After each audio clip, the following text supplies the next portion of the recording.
What is sadness? A journey through the landscape of loss. Sadness. A shroud of gray that descends upon us, a heaviness in the chest, a well of tears threatening to spill. It's an emotion as ancient as humanity itself, woven into the fabric of our existence.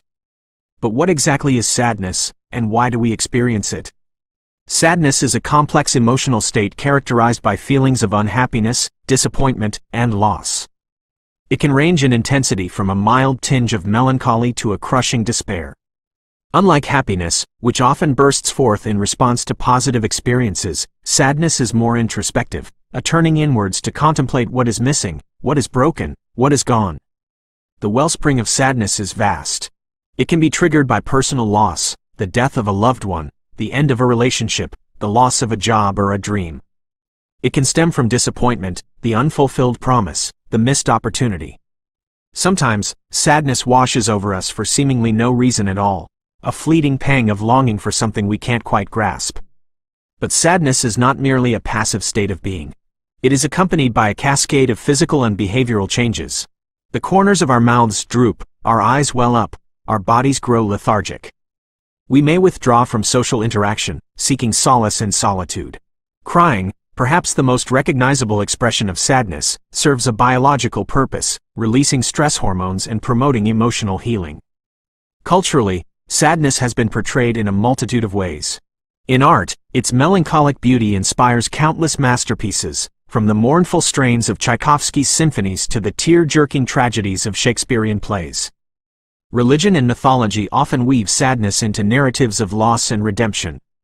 Yet, across cultures, sadness remains a universal language, a shared experience that connects us despite our differences.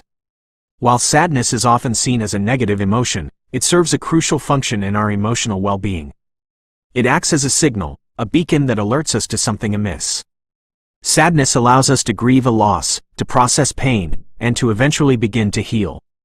It compels us to seek comfort and connection with others, reminding us of the importance of social bonds.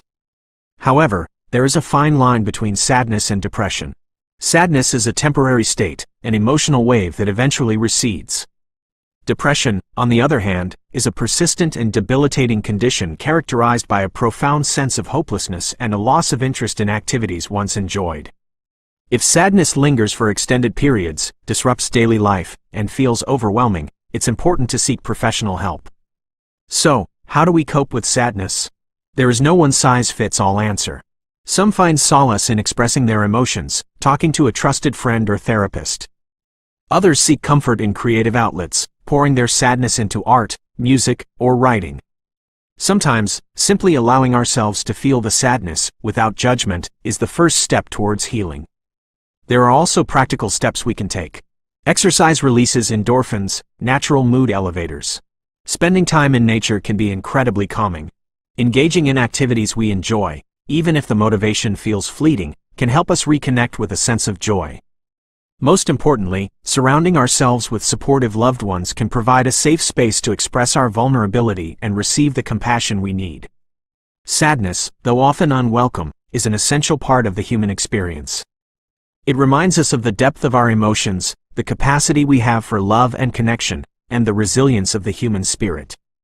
By acknowledging sadness, embracing it as a natural part of life, and seeking support when needed, we can navigate its depths and emerge stronger, more compassionate, and more connected to ourselves and the world around us.